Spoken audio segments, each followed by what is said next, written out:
Everybody, of course, is fed up with our lack of electricity supply, and everybody wants to see change. And one of the things that we have all come to realize is that within the sector and outside of the sector, there needs to be much more information sharing and dissemination so that we know what is happening and we can support those reforms in, depending on the roles that we play or what sector we belong to, or our stakeholder roles and portfolios.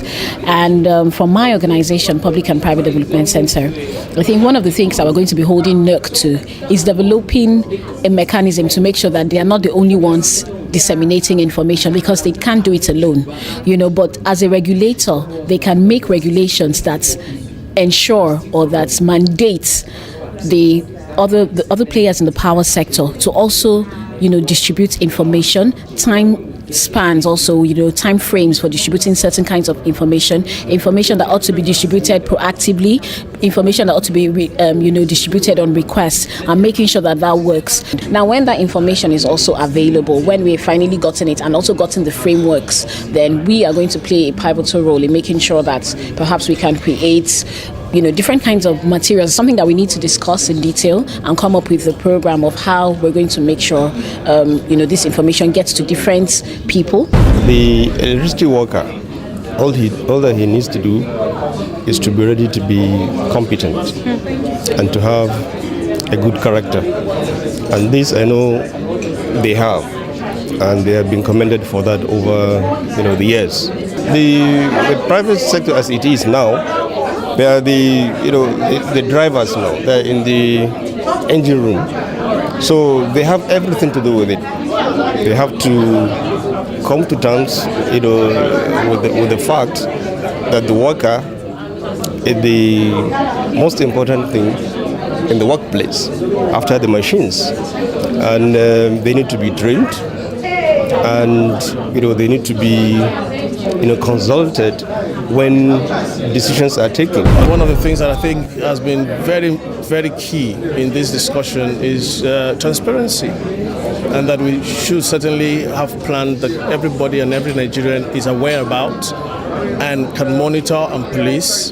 And where we are lagging behind, someone can shout foul or say something, bring this awareness to those who are supposed to implement, to take time to make sure that they meet targets. So accountability is one of the things that I think we are taking away from here, that everyone is responsible, consumers and operators alike. Yeah, well, it's maybe too quick to conclude and to give us a pass mark, because of course this is a first. I think we'll be able to assess ourselves better maybe after the second or third meeting. One of our conclusions in this meeting is that there will be a pressure group that will emanate from this seminar, who will send all that we have decided here, circulate and bring it to the notice of all Nigerians. And I think if we're able to do that, then that we made good progress. The privatization has been the biggest positive thing that has happened to that sector. It means that it is in the hands of people who need to make it work because it is their livelihood. And thankfully, the government has had the political will to actually go ahead with that.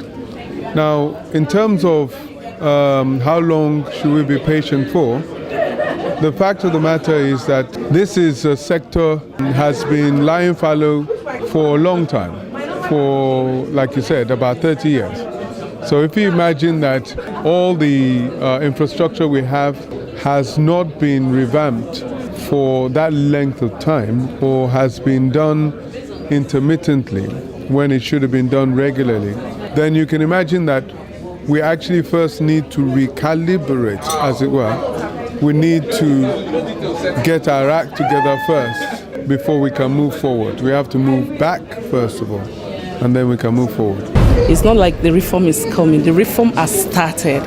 It's a process. It takes time. It's like a project management, okay, because you're trying to touch every part. Basically, someone mentioned during the discussion that there is need for Nigerians to be patient.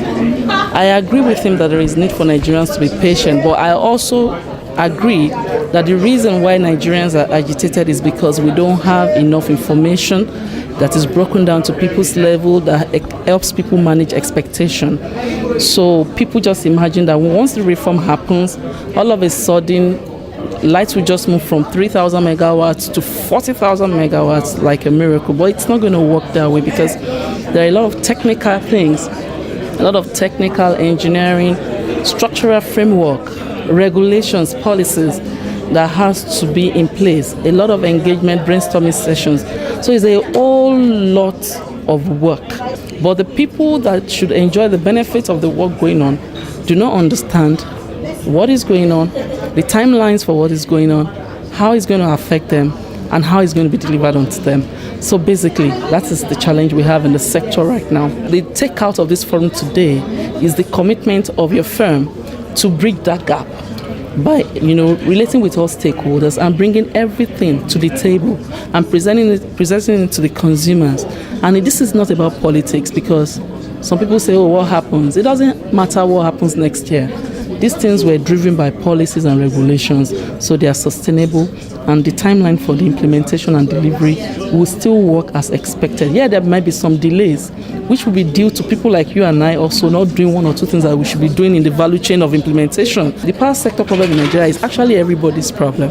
So what we need is an holistic approach and dedication as a people, saying that in the next 24 months, we might not have 24-hour light, but if I do my part, we might have 18, 20, then by the time we're 5 years, Azura will be ready, it comes, then we know we'll be at 15,000 megawatts in the next 5 years. Though, so in between we'll be managing solar and all that, then the discourse also should come out and engage their consumers and focus on delivering service to their consumers. I believe if everybody just do their own bit, we will have a sustainable sector. Thank you.